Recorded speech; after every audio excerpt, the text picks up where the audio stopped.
Hey Shelby, this is Lucy. I'm going to show you how to do a couple things with your ActiveBoard. So the first thing is, this is the software Active Inspire that you'll be using if you ever want to create something. So you don't have something you're importing from another site. This is something you're going to use with your board, and it's basically like the drawing section. And so you're going to click on that and wait for this software to open up. Mine's taking a little longer because I'm currently working on a movie project for another teacher, so it's taking a long time, so I think it's slowing up the device. Oh, excuse me. Okay, so it looks like I'm ready for an update, but I'm not going to deal with that right now. So here is your work panel, basically. Things to explore this is the tool panel here, and it has the options to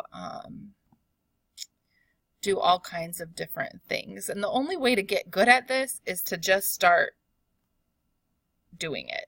And so you're definitely going to want to, like, for example, you may want to insert a picture from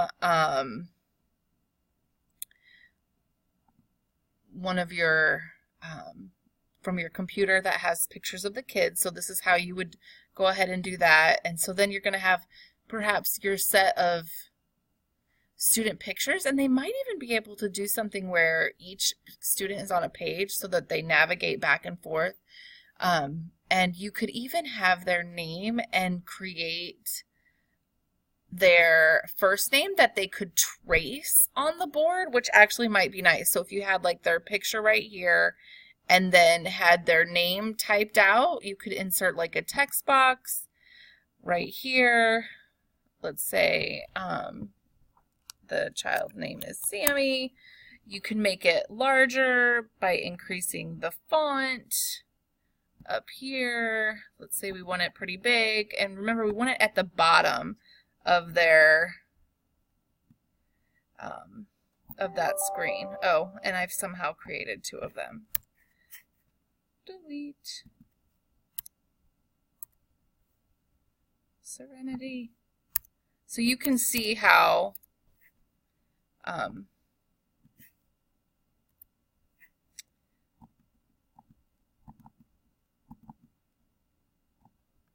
you can do it here. I actually think it would be even bigger for your little guys.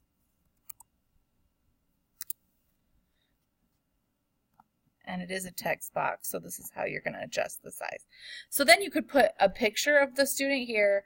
They could trace their name. I would use a different font because that A is funky, but anyway, so that would be how you would create a slideshow, and I can help you with that to begin with, but truly you're until you start messing with it is when you're going to get better at it.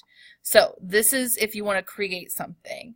Now, if you want to import something and use, oh, it's asking me to save it. No, I don't want to save it. You want to go to a website, and that website is through ClassFlow. It used to be Promethean Planet. You can see here that's what it used to be, but now it's called ClassFlow.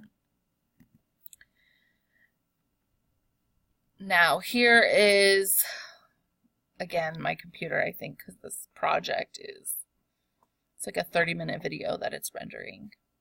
Hurry up.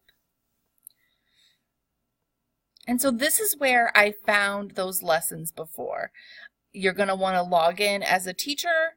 You want to sign in with Google as through the county is the way to do it.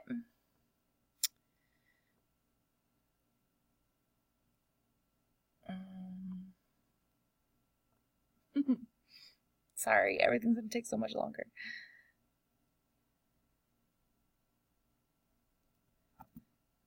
So I'm signing in. Here we go.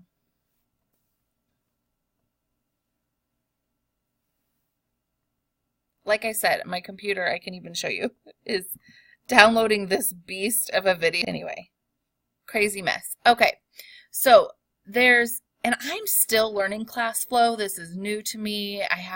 There's not a lot of people using ActiveBoard.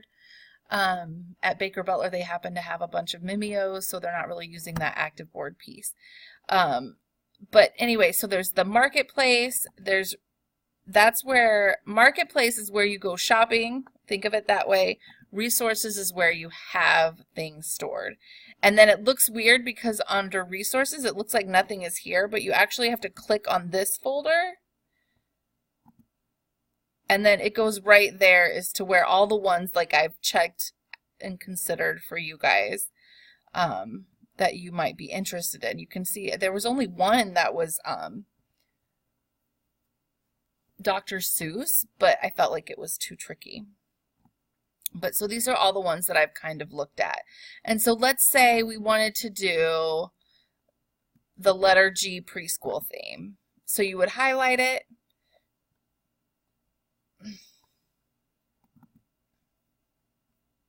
Oh, this is just a slide. This isn't an activity, I don't think.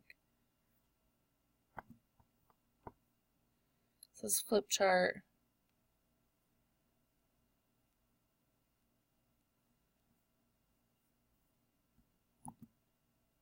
So this is the one we did with one-to-one correspondence.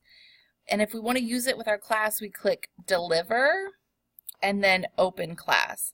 Now, what's interesting about ClassFlow is it's a program that you can use with, for example, a set of 5th graders, and each of the 5th grade students could enter in this code, and then everybody has the same screen. And so that's one of the resources for that. But we're not using it for that reason, so I just hide the code, and then it looks like nothing is here, but that's just because you have to, for some reason, start it this way. And so this is the page that you see me working on with the students. And it has its own text boxes, the shapes, the pens, eraser. I guess there must be more. This is color. And then you can zoom. This actually may be a good feature for us when thinking about those kiddos and where some of the activity is on the cards.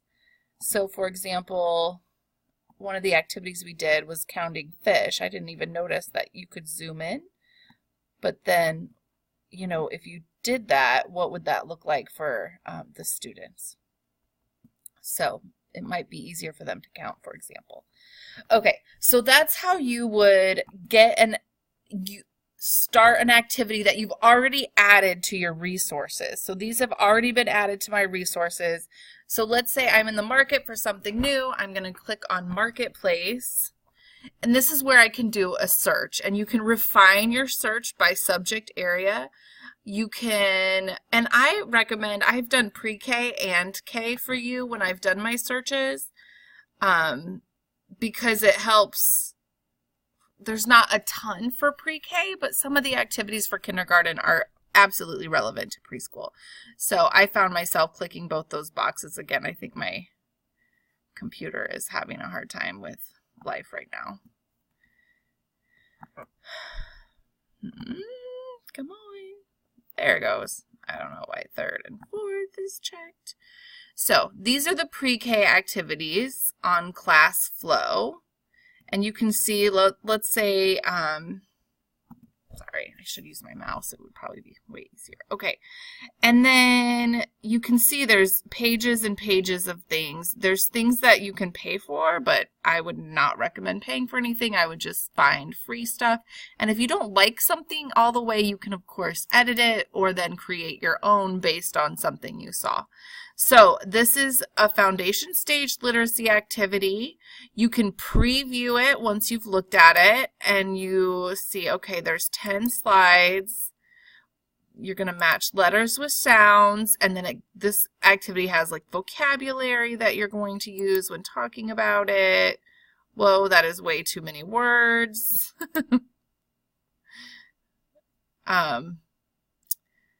Find the mystery letter. Oh, that's cool. So then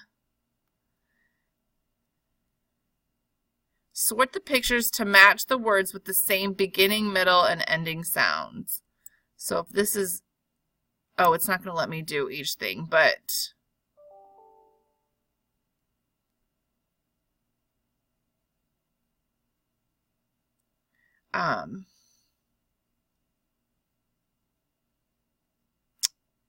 sorry, that actually email was about your student and the magnet. So you can only preview it. You can't actually do anything with it. Like, you can't move letters. You can't do anything. This looks too tricky for preschoolers, so I would skip it. But for the sake of you, to show you how you would do it, you're going to add to my resources. And once I've added it to my resources, then I can go back to resources.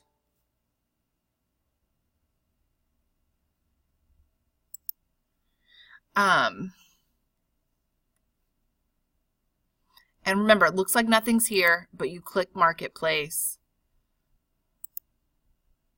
and then it pops up. And you can see that the one I have added, I think, is the literacy one. It should be at the top, but maybe it's alphabetical. Ooh, Virginia symbols. Okay, so it doesn't look like it added it for some reason. Let me go back.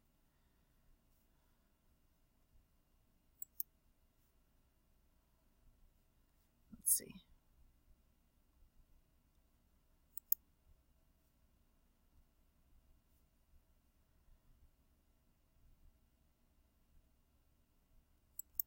Add to my resources. Copying your files. This may take some time for larger files.